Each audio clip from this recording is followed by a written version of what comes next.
We got a fascinating news story up at tyt.com, and it has to do with Texas. That's why we're showing you him, regrettably. You might already know that back on September 1st, Texas had 666 new laws, I'll never get over that number, that went into effect in one day. Some of them stoked significant controversy, especially the abortion law. We talked about it a lot here.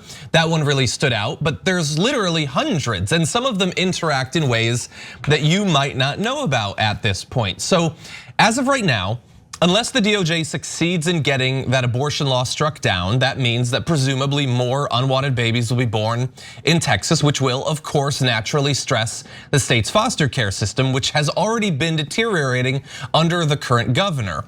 But there's another law that's gonna interact with this in a really interesting way, a really lucrative way for some people. So this particular law sounds on its face like a good thing. This new law bars the state from having foster children spend the night in settings that aren't otherwise considered residential. So that includes things like child protective services, offices, motels, and churches. And recently, the state has been resorting to doing that more often. According to the Texas Tribune, in 1 month alone earlier this year, 415 Texas children spent at least 2 consecutive nights in unlicensed facilities. So that sounds good, but they do have to go somewhere. And Texas is not building their own residential state-controlled buildings. Instead, they're going to be privatizing it. As of right now, they already have capacity that they need built. They have fewer beds than they used to. They lost roughly 1,000 beds in group homes. And right now, they're gonna be moving to go with some of the companies that you might recognize from our conversations about private prisons and things like that. So you have, for instance, Geo Group that builds prisons. They're gonna be building facilities as well. And interestingly enough, Geo Group, their political action committee has actually given money to several top Texas Republicans.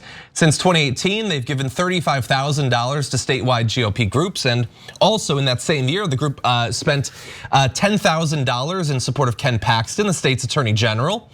They also gave up to $50,000 to Governor Abbott himself ahead of the 2014 election through the Texans for Abbott PAC. Now there's separate issues with the actual facilities. Established facilities have a lot of complaints against them, and even when they get shut down, they often just have their name changed and they're reopened somewhere else. There's very little actual regulation. But what is being created is an environment where companies like Geo Group, and not just Geo Group, are going to potentially make a ton of money by some of these laws that aren't getting talked about nearly enough. And there's far more details up at tyt.com right now. Andy Hirschfeld did this great reporting, but what do you think about it? Yeah, guys, whenever you see articles like this, you can always check the description box below, and you can click on it if we're watching this later and read the whole article. Okay, now first, just a fun note that John brought up. It did pass 666 laws at once, a curious number. Jared Kushner, son-in-law of Donald Trump, owned 666 Fifth Avenue. Now, QAnon, I'm not saying anything, I haven't said a word. Did you know Jared's middle name is Mephisto? It's not, okay. Okay, I can't help it, I have to actually clarify that it's a joke. It is not Mephisto. Okay, so now onto the substance. So guys, there's 2 really pernicious parts of this. So number 1, if you've privatized foster care, what would those companies need? They would need more customers. Well, how would you create more customers? Well, you could ban abortion, in which case you would have more kids that go into foster care. Well, they did it at the same time. And yes, those companies that run those foster care operations gave money, as John pointed out, to those same Republican politicians. Now, once you legalize bribery, as we have in this country, where corporations can give money to politicians, unlimited money, you would be nuts as a public corporation to not bribe politicians. You can the state can literally mandate more customers for you. And that's what they did. So they passed them at the same time. Okay, we're gonna ban abortion, which creates more customers for Geo Group, which then turns around and gives me money. Now, is that the only reason why they ban abortion? No, that's an issue that's been around for decades, and actual right-wing voters want it too. But while they're doing it, might as well make some cash, right? Yeah. Now, second problem with privatizing. Now, 1, they're gonna want to create more customers, and that's not a good thing. We don't want more people in foster care, right? And number 2 is, Well, how are you gonna maximize profit?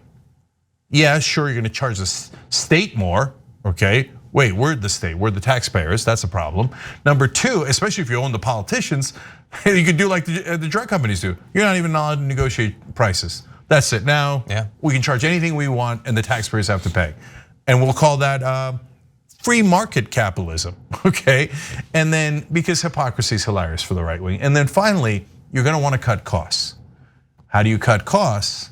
Well, you cut costs by giving less services to the kids, less staff, cut corners, more harsh punishments. Maybe you sedate the kids with drugs. Restrain them. And then you read the story, there are horror stories of what they do to those kids, including this company. Yeah. All right, Bridget.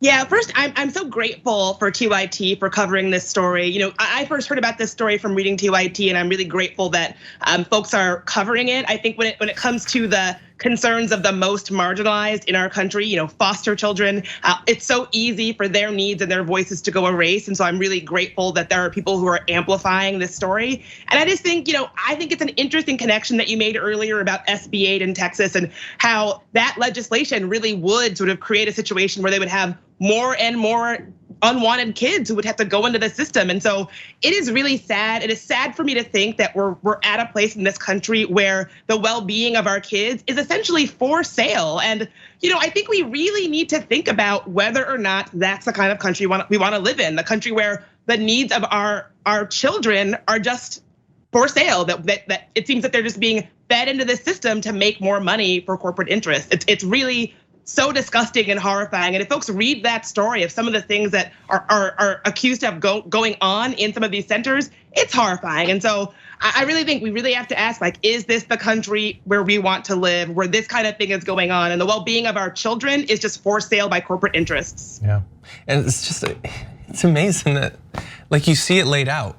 They give money, now they give them business. It's amazing that we allow it as a country, that we think it's acceptable. And it's not just Texas Republicans. Like, it's definitely Texas Republicans, but it's the Democrats as well. 98% of the Democrats are receiving the exact same sort of bribes. All right, I'm gonna give you one last depressing fact about this, because this is happening in Texas, whether we like it or not, whether it makes you uncomfortable or not. So first of all, in a lot of these foster care facilities, of course, there's sexual abuse. Now, God forbid the right wing should be concerned about that. They're too busy trying to find non-existent ones in a pizza shop's basement, when in fact it's happening right under their nose and they don't give a damn about it. They're privatizing it and paying for it. That's how sick it is, and they don't realize it. But one subsidiary of Geo Group specifically ran the Hector Garza Center, and 81% of the children there said they were put into painful physical restraints. In order to maximize profit, they're just tying the kids up so they have less work to do. Yeah. We cannot privatize foster care. It's insane. Yeah. And they've done it anyway, and they call that free market. There's nothing free market about it. There shouldn't be free market fire insurance or police, etc., because then only the rich will have it. And God help those poor kids when you say you cut costs as much as you like and the state will pay you whatever you demand because you already gave the money to the politicians. Our system is sick. Thanks for watching The Young Turks, really appreciate it. Another way to show support is through YouTube memberships. You'll get to interact with us more. There's live chat emojis, badges. You've got emojis of me, Anna, John, JR. So those are super fun. But you also get playback of our exclusive member-only shows and specials right after they air. So all of that, all you gotta do is click that join button right underneath the video. Thank you.